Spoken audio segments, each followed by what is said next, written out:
世人都話黃泉路盡頭嗰碗孟婆湯係地府留俾眾生最後嘅慈悲嘅跨過奈何橋，一碗熱湯落喉，前塵愛恨全部清零，乾乾淨淨咁去下一世輪迴。但偏偏有人執念太深，唔甘心就咁放低，不惜佢而走險昏天過海，夾硬留住前世記憶，淨係為咗一場跨過生死兩界嘅復仇。等到最終大仇得報，真相打開嗰陣，先至如夢初醒，發現自己由頭到尾都活喺一場自欺欺人嘅荒誕鬧劇入面。佢苦苦追尋嘅仇人，竟然就係世上唯一真心對佢好嘅人，而佢費盡心機要守護嘅，不過係一段俾佢自己扭曲篡改嘅虛妄過去。大清嘉慶13年，蘇州城裏有個商人死得不明不白，屍首俾河手掟咗落烏星河，3日之後先至俾路過嘅船夫撈起，塊面已經爛到認唔出樣。官府貼咗告示幾日，死者嘅老婆柳氏嚟認屍時，認出係自己老公趙文遠。趙文遠嗰年35歲，大半世人做生意頭腦精靈，由一間細布莊做起10幾年，積落萬貫家財，喺蘇州城內好有名望。屋企有個溫柔賢淑嘅老婆柳氏膝下，仲有個啱啱5歲嘅細路仔，餘名阿寶。官府查問之下，冇人知趙文遠有咩仇家，又傳召佢嘅結義兄弟趙天德。趙天德趕到嚟都係一臉悲傷，跪喺屍首前面喊到收唔到聲，口口聲話要替義兄討返個公道。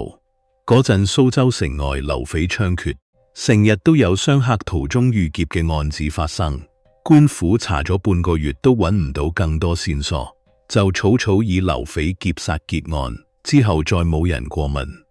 趙文遠嘅屍骸身俾家人領返去草草落葬，柳氏抱住阿寶喊倒喺款前，趙天德前前後後幫手打點喪事，又攞銀料接濟孤兒寡母。城入面嘅百姓都讚趙天德有情有義。但趙文遠嘅魂魄離開肉身之後，滿腔滔天怨悶，順住灰浪橫嘅黃泉大道，跟住成千上萬嘅遊魂前行，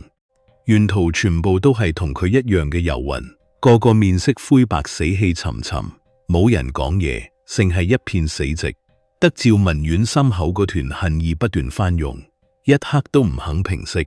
行咗唔知幾耐，前面出現一座巍峨雄偉嘅鬼門。關門樓高幾十丈，成座用青黑色巨石砌成，門尾上面刻住3個鯰帝大字。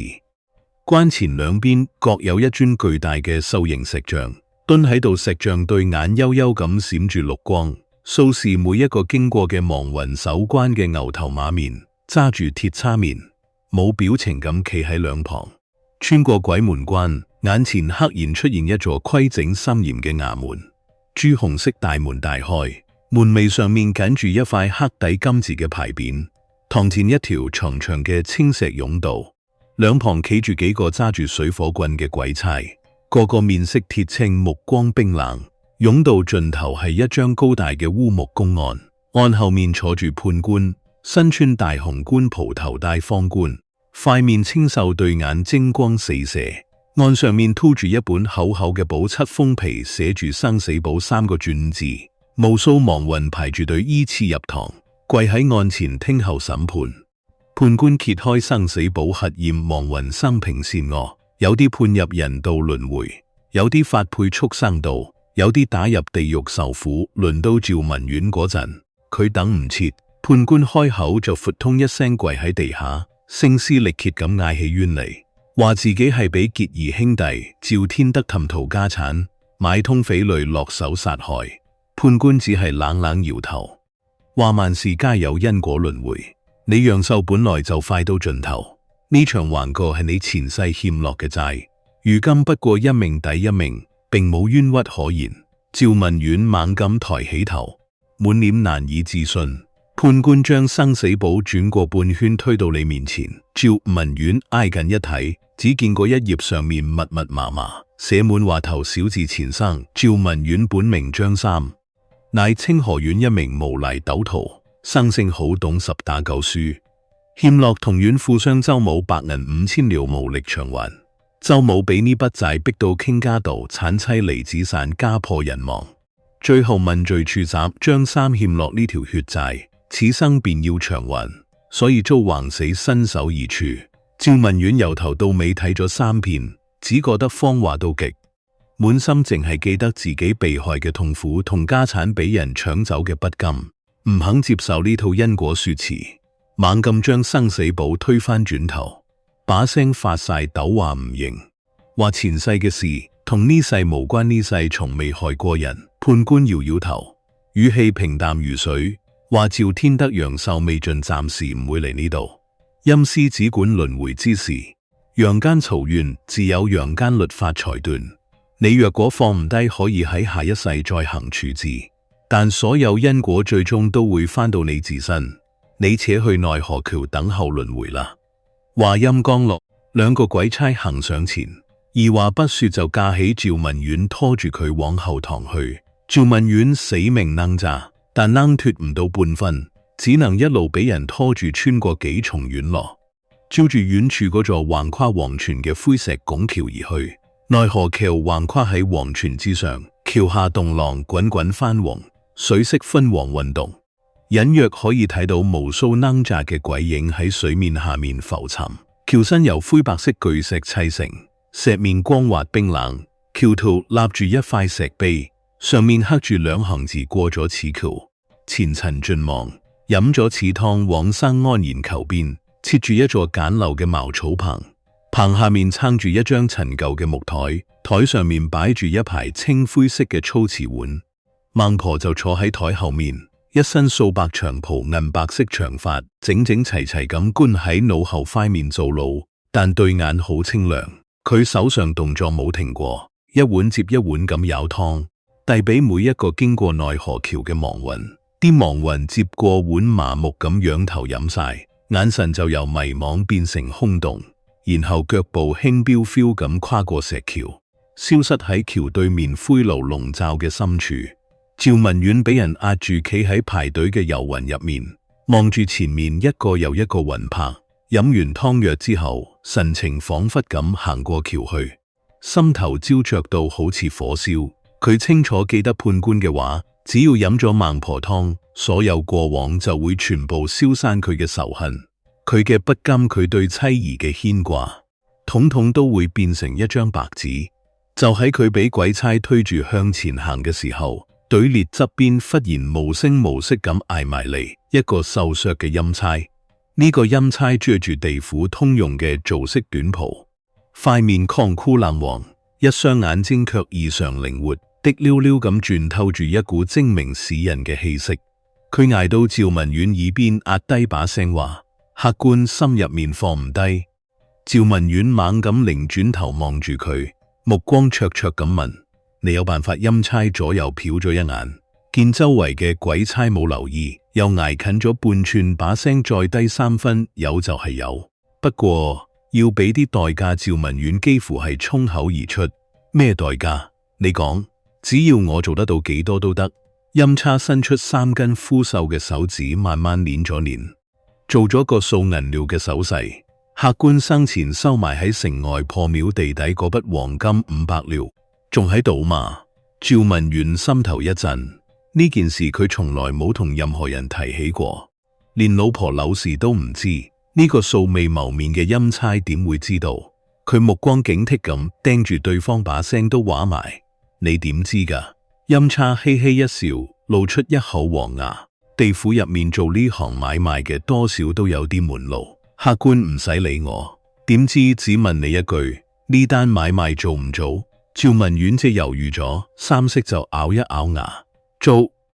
陰差由袖口摸出一種極細極舊嘅油燈，燈仲得巴掌咁大，成隻烏卒卒，好似俾煙火熏咗幾百年嘅老物件。燈芯嗰度凝住一小團暗紅色嘅光，忽明忽暗，好似一粒微弱跳動嘅心臟。佢將燈生塞入趙文遠手心裏面，貼住耳邊叮黃：呢生叫鎖魂燈。等陣飲孟婆湯嗰陣，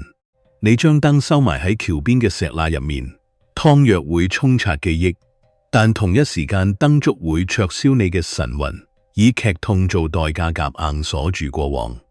不過你要聽清楚，呢份痛會跟住你生生世世。每逢陰氣重嘅日子，每逢你情緒大起大落，佢就會發作一次，好似萬針刺骨，稍有差池，你就會神魂撕裂，魂飛魄散。趙文遠揸實嗰橫冰冷嘅燈，指節都發白。我記低咗陰差又叮嚀多一句，仲有一件事你要諗清楚。孟婆湯之所以存在，係因為帶住前世記憶投胎轉世係逆天之舉。你夾硬所魂，肉身會同神魂產生排斥，輕則體弱多病，重則活唔過而立之年。你係咪真係願意？趙文遠望住前面越嚟越近嘅內河，橋頭望住孟婆嗰張冷漠如石雕嘅面孔，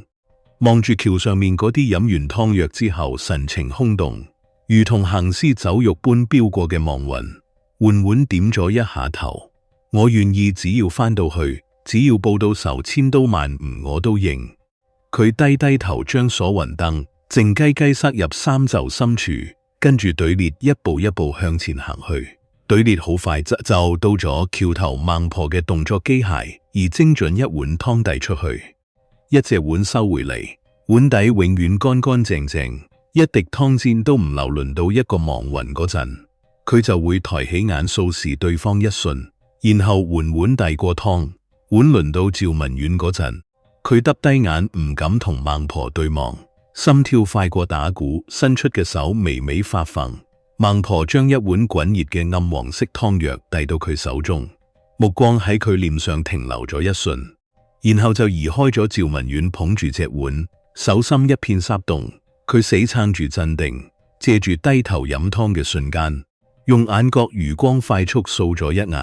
橋邊就喺石橋右邊第三塊欄板底下，有一道約莫一橫劃嘅罅隙，啱啱好夠收埋嗰華鎖魂燈。佢借住俯身飲湯嘅動作，將收喺袖中嘅燈贈無聲無息咁塞入石罅入面，然後仰起頭，將碗中湯藥一飲而盡。湯藥落喉嘅一瞬間，一股滾蒸嘅熱流順住喉嚟直衝上腦，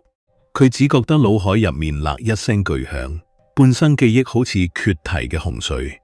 一幕幕飛速驅散。5歲嗰年第一次跟老裘去鋪頭認數簿。15歲自己一個人擔住布擔通街叫賣。25歲娶柳氏過門嗰陣，佢紅蓋頭下面塊面紅卜卜。阿寶出世嗰陣就晒皮嘅小臉，嗰日成交破廟入面趙天德虛巨嘅笑容，利刀刺穿心口嗰陣冰涼嘅觸感痛痛開始模糊褪色碎裂，好似浸喺水裏面嘅墨跡一點點鑽開消散。就喺記憶就嚟完全湮滅嘅一卦，那石罅入面嘅鎖魂燈突然大亮，一股尖造到極嘅劇痛由魂魄深處炸開，好似有千萬支燒紅嘅鋼針同一時間扎入佢嘅腦海，生生將所有正在消散嘅畫面剛死喺原地。趙文遠全身猛烈一抽，差啲揸唔住手中隻碗，但佢死咬住牙關，額角青筋暴起，硬係冇發出半點聲響嗰種痛旁。有人用鐵刷一下一下刮擦佢嘅靈魂，每一串神魂都在震縫，都在哀鳴。但佢熬過咗，佢借住嗰陣劇痛，將仇恨嘅畫面刻得更深更牢。趙天德嘅面破廟入面嘅血，自己倒喺冰冷地面上，嗰陣頭頂嗰片灰暗嘅屋頂，全部俾鎖魂燈灼燒烙印喺神魂最深處。佢放低隻碗，雙眼失神，腳步涼清，扮到同其他飲過湯藥嘅亡魂一樣麻木空洞，混喺遊魂入面，一步一步踏咗上內河。橋下面嘅黃泉水翻湧不止，動浪拍打住橋墩，發出沉悶嘅鹿鳴聲。趙文遠跨過橋面，一步步走向對面嗰片灰流浸漫嘅所在。前面隱約可以見到6道巨大嘅光柱旋轉排列，分別對應天道、人道、修羅道、畜生道、化鬼道、地獄道。無數亡魂爭先恐後咁衝向最光亮嗰一道人道投胎位，逼逼夾夾，推推搡橫，好似一群爭食嘅魚。趙文遠用盡全力撥開擋路嘅鬼魂，超住嗰團最光亮最溫暖嘅光芒，一頭站咗入去。神魂撕裂嘅劇痛再次吵嚟，佢覺得自己好似被一隻無形嘅大手揸碎拉扯扯搭，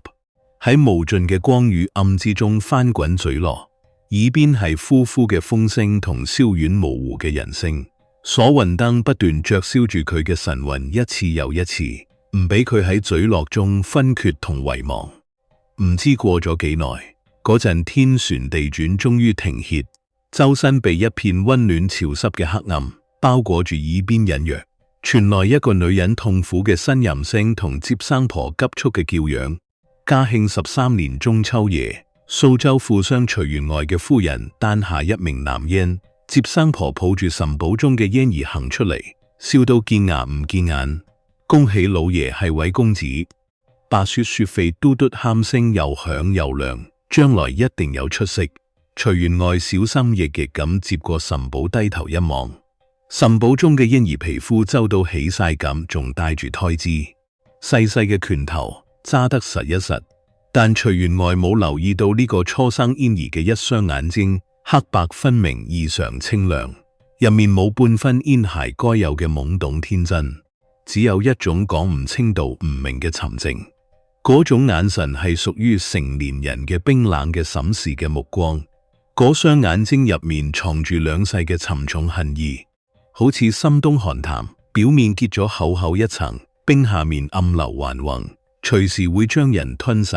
徐員外笑住輕輕拍咗拍輕兒嘅面珠，完全冇察覺嗰目光嘅異樣，只吩咐下人好生侍候夫人同公子，轉身就去同親朋好友報喜。蠶寶之中嘅嬰兒閂埋咗對眼，腦海深處嘅鎖魂燈微微跳動咗一下，一陣細微嘅刺痛從深處傳來。好，佢仲記得清清楚楚。由今日開始，佢叫徐長安。徐長安由出世嗰日起就同一般細路完全唔同。人哋屋企嘅 BB 肚話就喊，眼瞓就扭，要人抱要人氹，偏偏佢由細到大都唔多喊一聲。徐夫人餵佢食奶，佢就靜靜咁擘大個嘴啜；將佢放喺床上面，佢就擘大一對過分沉靜嘅眼睛，望住像頂一望就大半日唔喊唔扭，亦都唔似其他 BB 咁追住人影轉眼珠。徐家嘅奶娘私底下偷偷話：呢位小公子真係怪，點睇都唔似個奶娃娃。徐夫人初時只當個仔文靜乖巧，但日子耐咗，心入面漸變生出一啲唔對路嘅感覺。有一回佢抱起徐長安玩玩，揸住佢隻手笑住叫佢個名，徐長安卻只係抬起嗰雙黑沉沉嘅眼睛望住佢，目光平靜冷淡，好似望住一個完全唔相干嘅路人。徐夫人心頭莫名一涼，笑容僵喺塊面上面。嗰日之後，每次對上個仔嘅目光，佢心裏面都隱隱發毛。到徐長安3歲嗰年，徐員外喺書房核算數目，一路撥住算盤珠子，一路隨口噏300匹絲嘢，每匹2兩，總共600兩。旁邊喺地下學行嘅徐長安忽然停低腳步，抬高頭仔，口齒伶俐咁接咗一句：500匹嘅話就係1000兩。徐員外呆咗，手上面嘅算盤珠停喺半空，低頭望住仲未到自己膝頭高嘅個仔，難以置信咁問：你頭先講咩話？徐長安面無表情咁重複多一次：500匹絲嘢，每匹2兩，1000兩。若果講價到1兩8錢，就係900兩。徐員外反反复复驗算咗好幾次，分毫不差。佢開心到了，一手抱起個仔，連聲叫好。我個仔係神童，係天降奇才，3歲就識計數，將來一定光宗耀祖。佢見人就 call， 差啲就想成個蘇州城嘅人都知道自己生咗個天才仔。但徐長安俾佢抱喺懷裏面，心裏面冇半分歡喜，只覺得呢個凡塵俗世嘅人，同是可笑又乏味。5歲嗰年，屋企請嚟嘅教書先生教完《三字經》、千字文之後，準備教《論語》。徐長安已經將4書5經全部背到滾瓜爛熟，先生出嘅對聯佢對答如流，先生講嘅典故佢反而講得出更深嘅見解。教書先生又驚又淡，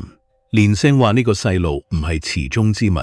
但徐長安每日放咗學就自己閂埋喺書房睇書，唔肯同人親近。阿媽捧住點心入嚟，想陪佢講幾句話，佢都只係淡淡咁搖頭。阿媽忙自己嘅事啦，孩兒習慣一個人。徐夫人捧住隻碟企喺門口，望住個仔低頭揭書嘅側影，嗰條小小嘅脊膀挺得直一直，成個人好似隔住一層透明嘅牆壁，任邊個都埋唔到身。佢心口一陣淋痛，卻唔知可以點算好。7歲嗰年更奇怪嘅事發生咗，徐長安開始睇到旁人睇唔到嘅嘢。屋企院落嘅角落，成日有模糊嘅灰色身影靜靜坐喺度。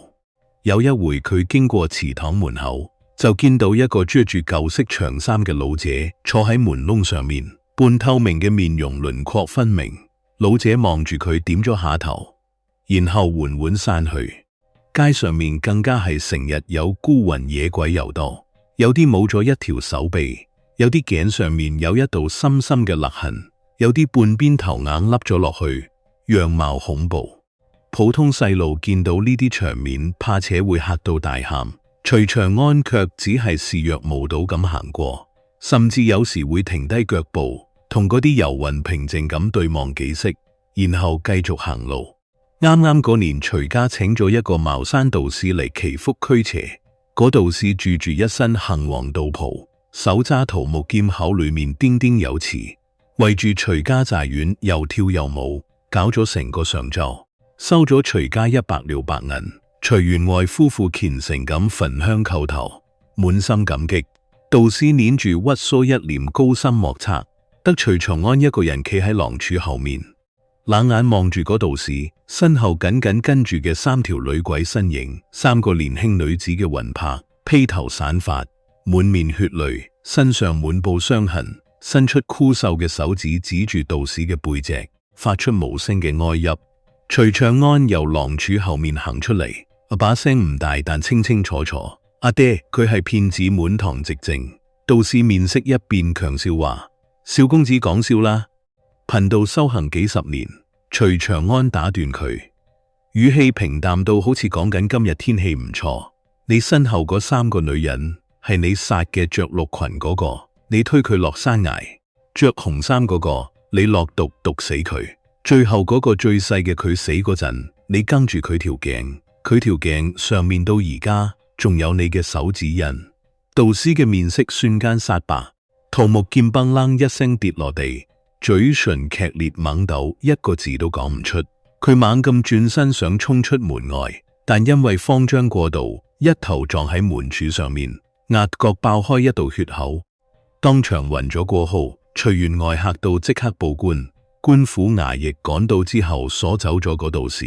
再跟住徐長安提供嘅線索追查，果然喺城外山溝入面挖出咗3具女子遺骸，經核查，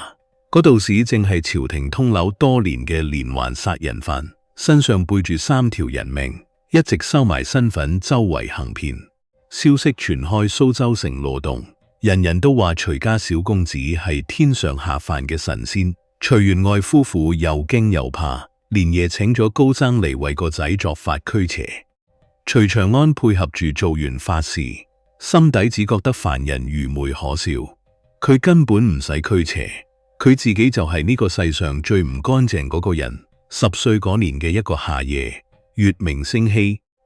蟲鳴4夜。徐長安等到府中下人全部瞓晒，阿爸阿媽房裏面嘅燈火都熄咗之後，先至輕手輕腳咁由床榻上面爬起身，換上一身深色短打衫褲，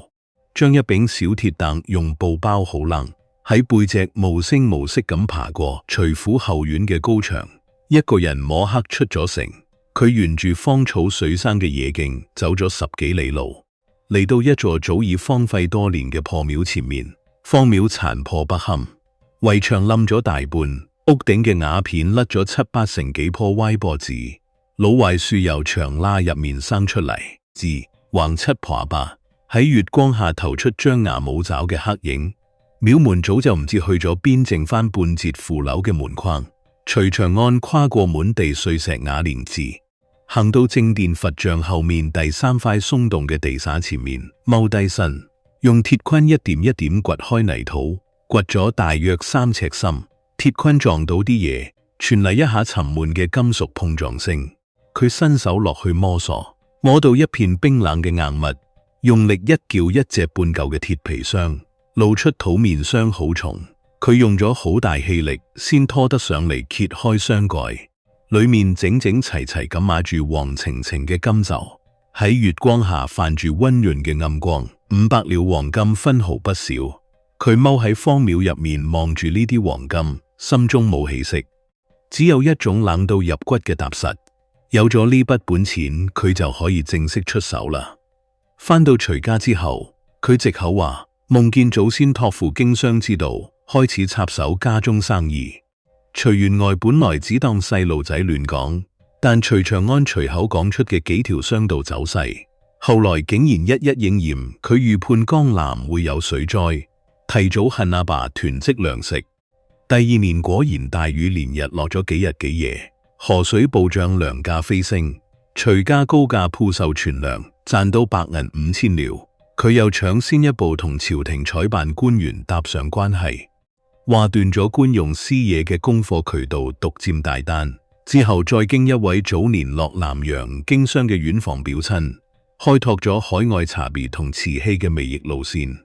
短短2年間，徐家嘅引壽莊由城中幾十間商號入面嘅普通一員，一躍成為蘇州數1數2嘅富商巨廚。生意做大咗之後，冇可避免會同舊日冤家嘅商號形成競爭。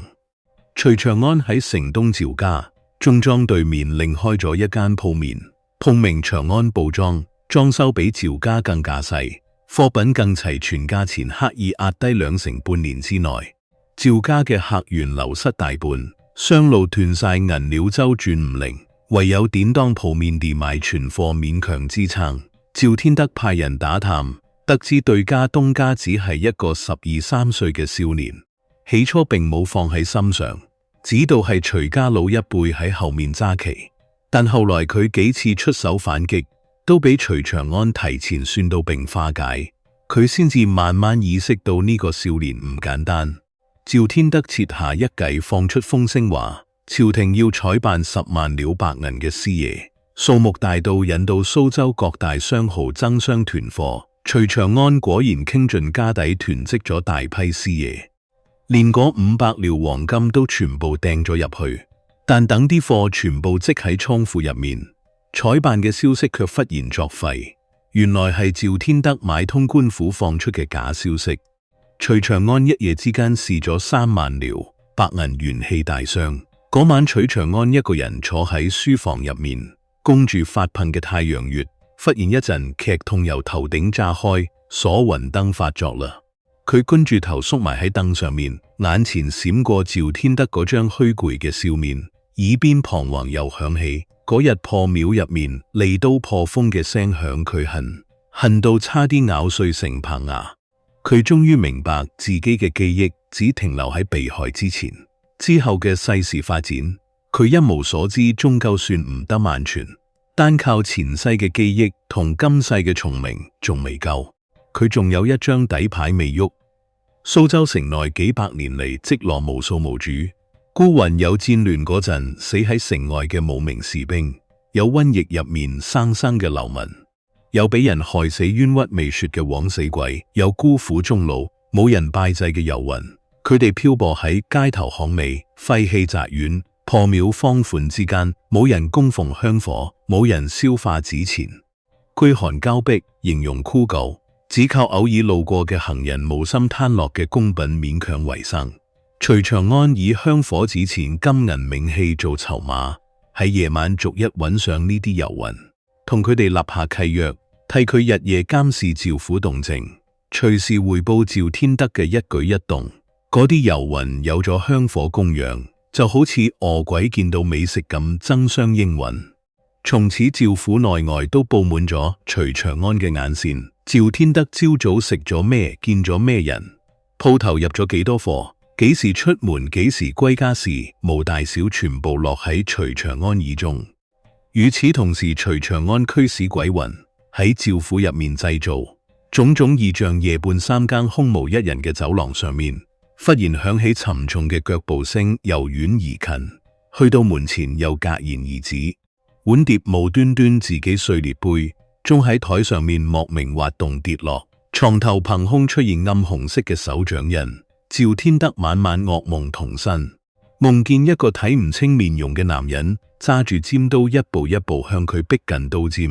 頂住佢，心口卻遲遲唔吉落去，只係反反复复喺夢入面折磨佢。佢請嚟道士和尚輪番作法，燒香掃經，但嗰啲鬼魂本來就係徐長安驅使過嚟嘅，普通道法根本驅之唔盡，除之唔絕。日復一日嘅驚嚇同折磨，趙天德嘅身體好快就垮咗落嚟。佢開始成日咳血，頭髮一出一出咁甩，原本紅光滿面嘅圓面受到陰骨突晒出嚟，眼窩深陷，精神恍惚，成日坐喺凳上面發呆，半日都回唔過神。短短半年，佢就由一個精神奕奕嘅中年商人變成枯槁憔悴、奄奄一息嘅垂死老人。徐長安每隔幾日就會喺暗處遠遠望一眼趙府嘅狀況，見到佢一日比一日衰弱，心頭嗰股積壓咗兩輩子嘅恨意先至稍稍平息些少。但每次鎖魂燈都會喺佢大快人心嘅時候猛烈發咗一次。龐生喺度提醒佢，你做嘅每一件事都要付出代價復仇。途中，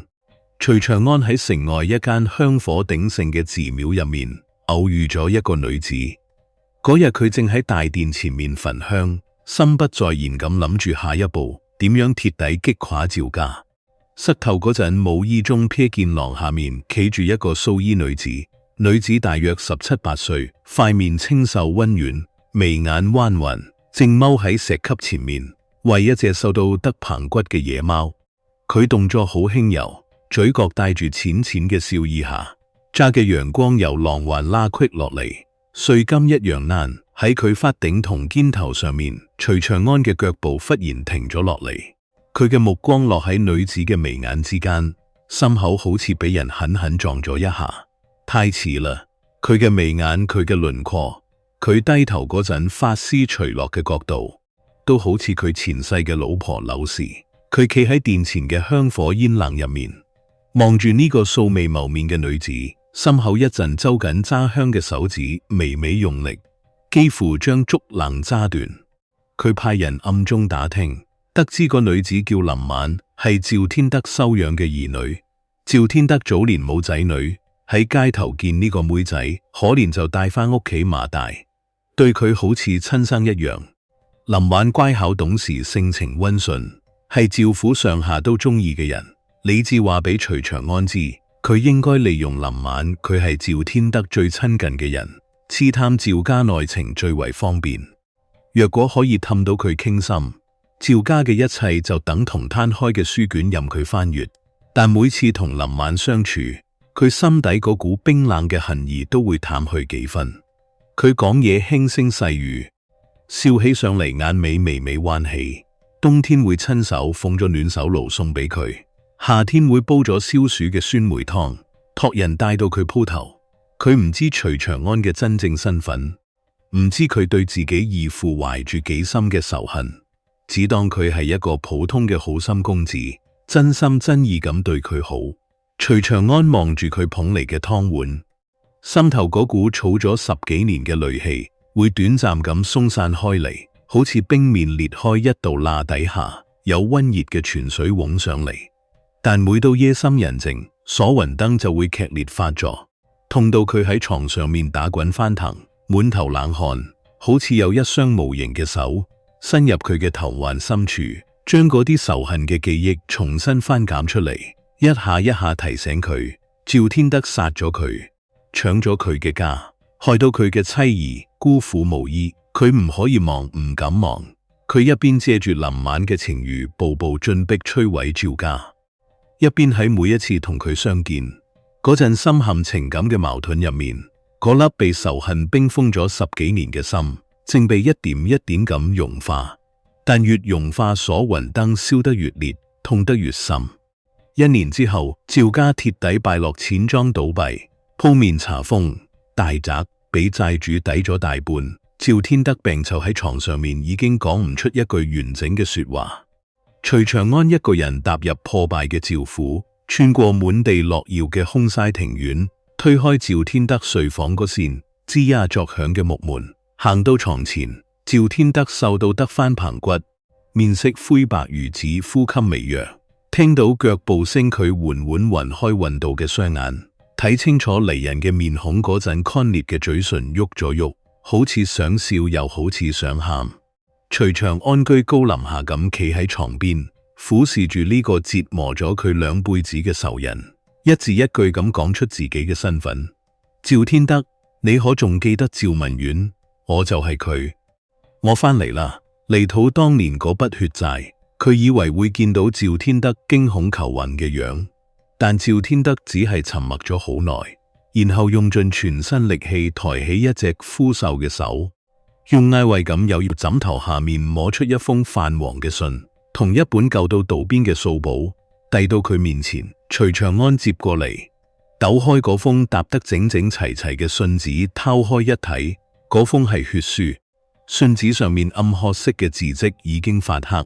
有啲地方俾乾涸嘅血濺浸透，字跡潦草而急促，但一筆一畫寫得極度用力。旁聲寫字嘅人用盡咗畢生嘅力氣。信上面嘅內容令徐長安兩輩子嘅認知喺一瞬間鐵底崩塌。當年趙文遠沉迷賭博，前前後後輸咗5000幾兩白銀，全部都係私下由合夥嘅商號公數上面攞走嘅。債主步步進逼，揚言再唔還錢就要告官。趙文遠走投無路，竟然私下勾結城外一幫土匪，打算打劫自己嘅商號嚟填氹。雙方喺城外破廟見面傾訴。趙文遠話自己手上冇現銀，要等劫咗貨再分關土匪。頭子見佢連訂金都攞唔出，反轉豬肚就係屎爭針入面，一刀捅穿咗佢嘅心口。趙天德趕到破廟嗰陣，趙文遠已經倒喺血泊入面斷咗氣，佢滿手都係血咁抱住兄弟嘅屍拔手，驚恐悲痛悔恨百感交集。佢想報官，但若果據實上報趙文遠勾結土匪挪用公款嘅事，就會傳開去文遠嘅名聲盡毀。柳氏同阿寶都會俾人指指點點，佢諗來諗去，最終選擇將真相埋藏，對外講係流匪劫殺，又使錢打點官府草草結案。呢些年佢從未喐過趙文遠半分家產，反而一直暗中接濟。柳氏同個仔銀寮係由自己嘅數度出嘅，阿寶返學嗰束數柳氏睇病執藥嘅銀寮，逢年過節嘅食著使費，全部係佢喺背後悄悄打點。佢收養臨晚都係喺街頭見到過妹仔孤苦無依，諗起文遠留低嘅細路，就帶返咗屋企順味。趙天德只求徐長安復仇之後放過臨晚，話嗰個女仔係無辜嘅。徐長安嘅手指劇烈攏抖，嗰封血書由佢指縫之間滑落，飄到地下。佢又揭開嗰本舊數簿，上面工工整整咁記錄住每一筆俾趙文遠挪用嘅銀兩，日期、數目、用途寫得清清楚楚。每個頁夾住一張泛黃嘅欠單，上面係趙文遠本人嘅筆跡，佢認得嗰係佢自己寫嘅。最後一頁夾住一張紙，係趙天德嘅筆跡，上面寫住與兄相識20載，不忍其身後名污，遂奮此時至今，我心有愧。此生未能救兄一命，亦未能勸兄戒賭，乃弟之過也。若有來世再與兄做兄弟，塵封嘅記憶碎片好似崩裂嘅冰面，驟然衝破所雲登多年嘅速送。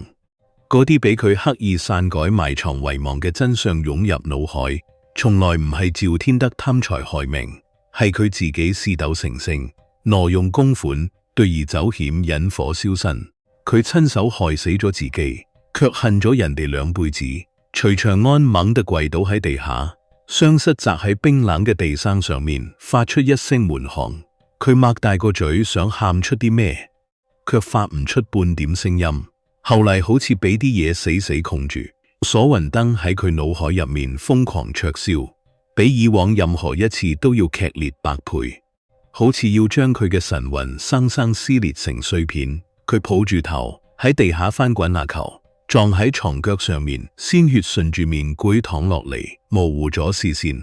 趙天德望住地下打滾嘅徐長安，眼中流下兩行運動嘅眼淚，嘴唇噏動咗好耐，用盡最後一絲力氣講出4個字：對唔住你。然後緩緩閂埋咗對眼，胸口最後一下起伏都徹底平息落嚟。徐長安趴喺地下爬唔起身，只睇到床上嘅老人已經冇晒氣息，嗰張枯瘦嘅面上面帶着一種奇異嘅平靜。龐華終於放低咗孭咗多年嘅重擔，就喺呢個時候，鎖魂燈突然由虛空入面浮現出嚟，一團暗紅色嘅光球，華喺半空劇烈跳動，接引佢轉世嘅陰差身影，緩緩由陰影入面行出嚟，望住滿地狼藉，嗱咗一聲華人死後，魂魄會下意識美化自身扭曲記憶，將過錯全部推俾人哋。孟婆湯嘅本意就係洗走呢份自欺欺人嘅虛妄執念，令人放低怨仇，重新開始。而你靠住鎖魂燈夾硬留住嘅，從來唔係完整嘅真相，只係自己編護出嚟嘅受害者幻夢，半生復仇，到頭來佢先係嗰個作惡嘅人，親手將唯一善待自己嘅兄長逼上絕路。林晚聞訊趕返趙府，推開房門就見到義父已經無聲無息咁瞓喺床上，又聽講一切嘅始作俑者就係徐長安。佢跪喺床前喊到滿身發抖，再抬起頭望住徐長安嗰陣，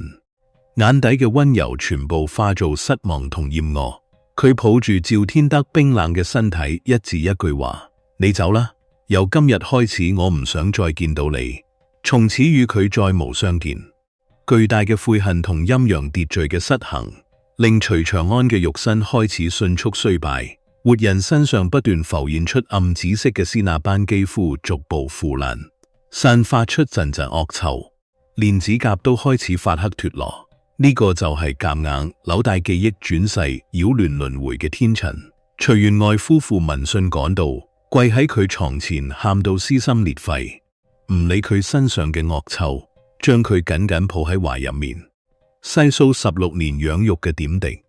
懷胎10月嘅辛苦，日夜麵褸仔嘅操勞，每一碗深夜捧嚟嘅湯藥，每一次生病嗰陣鐵夜不眠嘅守候，佢哋將佢當作掌上明珠心頭肉。即使呢個仔從唔親佢哋，從唔展露半分溫情，佢哋都從未減少過半分疼愛。久違嘅親情，如同一股暖流緩緩爭入徐長安已經冰冷枯竭嘅心底，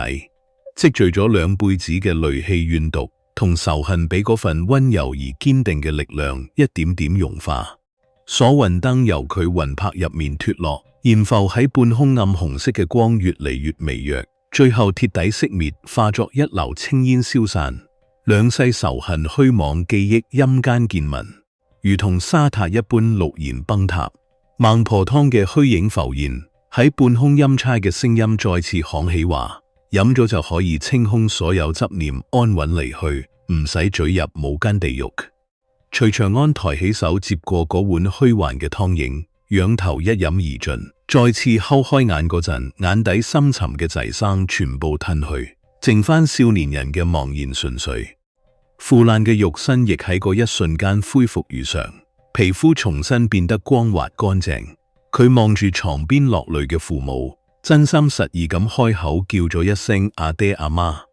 嗰聲呼喊帶住16年嚟從未有過嘅溫度，過往刻骨嘅仇恨，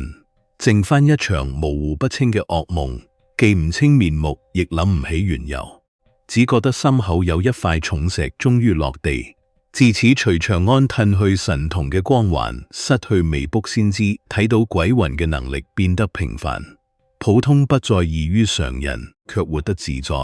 歡喜，不再孤僻冷漠，開始似個真正嘅少年咁嬉笑玩鬧讀書郊遊。10年之後，佢娶妻生子，打理住不大唔細嘅家業，一家人平淡安穩，歲歲無要老婆溫婉賢淑，細路活可為。日子雖然唔及當年徐家咁輝煌富貴，卻處處透住踏實嘅煙火氣。有一年清明，隨長安出城掃墓拜祭徐家先祖，途經一處荒草樹生嘅亂葬崗嗰陣，心底莫名湧上一陣酸楚腳步，不由自主咁停咗落嚟。佢打聽得知呢度係昔日趙家祖墳嘅所在，因為趙家敗落之後冇人拜祭，已經荒廢咗好多年，墳頭生滿野草，差啲睇唔出原貌。佢買來紙錢酒水，揾到趙天德嘅墳前，踎低身拔走墳頭嘅雜草，將酒水攤喺墳前，點上紙錢，恭敬咁拜咗3拜，誠心祝願墓中人來世安穩，唔再受苦荒墳下面。趙天德嘅鬼魂一直徘徊不去，苦苦等待睇到佢嚟拜祭，釋然咁望住佢離去嘅背影，終於放低咗舊從多年嘅心結，化作一款淡淡青煙，消散喺春風之中。到徐長安72歲嗰年，壽終正寢，兒孫繞膝，滿堂哭聲入面，佢無憾離世，合埋咗對眼，再次踏上黃泉路。行到奈何橋前，佢主動接過孟婆遞嚟嘅湯碗，毫無遲疑咁一飲而盡，過往恩怨兩世悲歡全部消散。呢一次佢腳步坦然從容，